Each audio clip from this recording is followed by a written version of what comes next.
Luego hablamos también en el curso de dualismo, de monismo, también hemos entrado por el tema del determinismo. Vamos a centrarnos un poquillo en eso, que creo que es atractivo para la gente y puede pues enganchar a alguno para que luego quiera profundizar. Determinismo versus libre albedrío. Nos metemos ahí y por qué al final estamos determinados y por qué no existe eso que entendemos por libre arbitrio. El libre arbitrio es una consecuencia de la concepción idealista del ser humano, que considera que el ser humano es libre, porque así nos lo enseña la Biblia, la religión. Dios hizo al hombre libre, y si es libre, pues entonces no está determinado. Y si no está determinado, entonces toda ciencia que intente estudiar de manera científica la conducta está condenada al fracaso, porque estudiar una cosa que no tiene reglas, que es libre, no tiene sentido. Y es por eso que hay que entender y hay que aceptar que el ser humano, que es un producto de la evolución de la naturaleza, con una perspectiva monista y no dualista, el ser humano es materia, y la materia obedece a leyes que no son siempre sencillas, pueden haber leyes multicausales, puede haber diferentes tipos de causalidad, que hemos hablado de ello en el curso, y aceptar la idea de que solo si aceptamos el determinismo podemos intentar una ciencia de la conducta, incluido la conducta humana. Ciencia de algo que no está determinado no existe.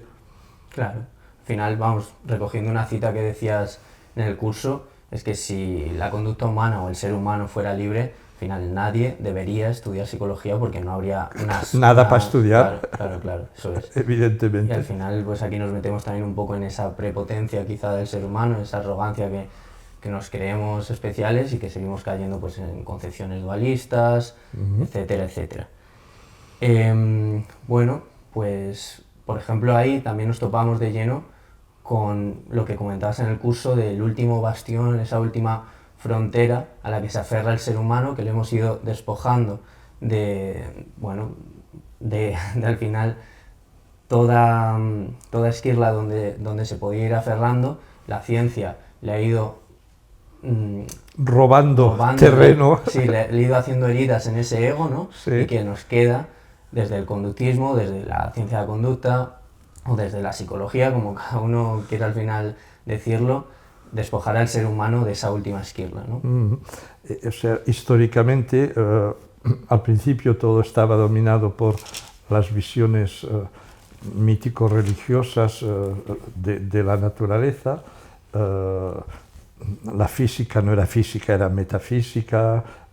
Todo estaba dominado por visiones o mítico-religiosas o filosóficas, y cuando la ciencia empezó a progresar, poco a poco, pues eso, la física se emancipó de la metafísica, la química se emancipó de la alquimia, la biología se emancipó del vitalismo, pero a cada vez que la ciencia ganaba el terreno y que el mentalismo tenía que cederle ese terreno, ¿no? La naturaleza, el cosmos, luego la materia orgánica, inorgánica, luego la materia orgánica, cada vez, pues bueno, tenía una solución para irse refugiando en un terreno cada vez más restringido, pero cada vez más sólido, como en un castillo, cuando las murallas, pues primero hay el agua, luego las murallas, luego está la torre inexpugnable, ¿no?, en la que se refugia el rey, la reina ahí detrás. Y bueno, la situación es que si al final el conductismo acaba también tomando este último bastión, pues ya no tiene el mentalismo otro lugar donde refugiarse, está entre la espada y la pared, al borde del precipicio, y como que si se cae esta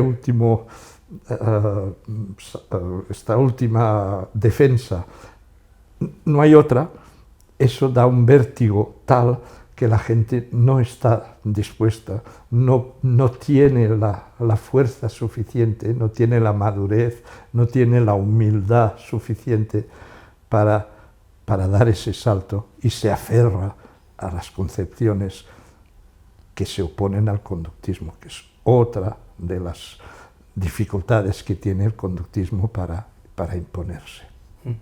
De ahí que digas, y ya lo has dicho en anteriores episodios con nosotros, bueno, que el conductismo lo tiene muy negro. El conductismo lo tiene muy negro. Ya es frase célebre. Y por ultimar con este tema de libertad, determinismo, ¿qué diferencias podemos encontrar entre determinismo y lo que vendría a ser predeterminismo o fatalismo? Muchas veces la gente lo confunde y bueno, ahí luego ya van muy ligados otros aspectos como esa noción de responsabilidad de los actos, el escoger entre el bien y el mal. Eso es un tema realmente muy amplio. Sí. Es cierto que mucha gente rechaza el determinismo porque lo confunde con el fatalismo. Y realmente el fatalismo hay que rechazarlo porque el fatalismo es todo está escrito y por lo tanto hagas lo que hagas no cambiarás nada porque el porvenir ya está escrito y eso lleva al inmovilismo, a la resignación, a la abstención, al inshallah, ¿no? Sea lo que Dios quiera.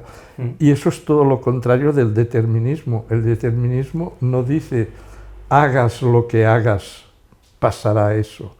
El determinismo dice si haces una cosa, pasará esto, y si haces otra cosa, pasará esto, otro. Y aquí sí que se ve que las cosas están determinadas, es decir, si haces A, tendrás A', y si haces B, tendrás B' y no otra cosa, pero puedes hacer A o puedes hacer B. No es aquello de que hagas A o hagas B, te saldrá lo mismo. Y el tema de la libertad y de la responsabilidad, que es un tema central en Skinner, y yo les invito a leer o a releer el libro Más allá de la libertad y la dignidad, donde magistralmente expone este problema, es que a partir del momento en que se admite que el hombre es libre, pues si es libre, forzosamente es responsable de sus actos, y entonces pues está la noción de mérito, de culpa, de premio, de castigo. Y eso todo es un avatar de la concepción religiosa del Dios creando al hombre libre a su imagen y semejanza, etcétera, etcétera. Yo siempre he pensado, y perdonen mi agresividad anticlerical primaria, que si Dios, que tenía el poder de hacernos buenos y santos, y que el mundo fuese un paraíso terrenal fabuloso. Y tenía el poder, porque Dios es todopoderoso, si no, no es Dios. Y no lo hizo únicamente para darse el lujo, el gusto de decir, es que así voy a poder premiar a los buenos y castigar a los malos, porque si todos fuesen buenos porque no solamente no pueden ser más que buenos, pues les había privado de la libertad, y no teniendo libertad no tendrían responsabilidad, de responsabilidad no les podía castigar y premiar. A mí que me perdonen, pero un Dios así, que prefiere el valor de libertad para poder juzgar al valor de bondad, justicia, igualdad, felicidad, pues no me inspira mucho respeto, francamente, para decirlo palabras suaves. ¿Estás preparada para desarrollar tu espíritu científico? Bienvenida a la primera formación online de Engrama, con Esteve Freixa y Baqué, grabada, 100% presencial, más de 7 horas, PDFs y artículos, con certificado acreditado por el CIAC. Nutrirás la manera en que percibes el mundo. ¿Cómo ser la primera en adquirirlo? Descúbrelo en la web de Engrama. Únete, regístrate ahora.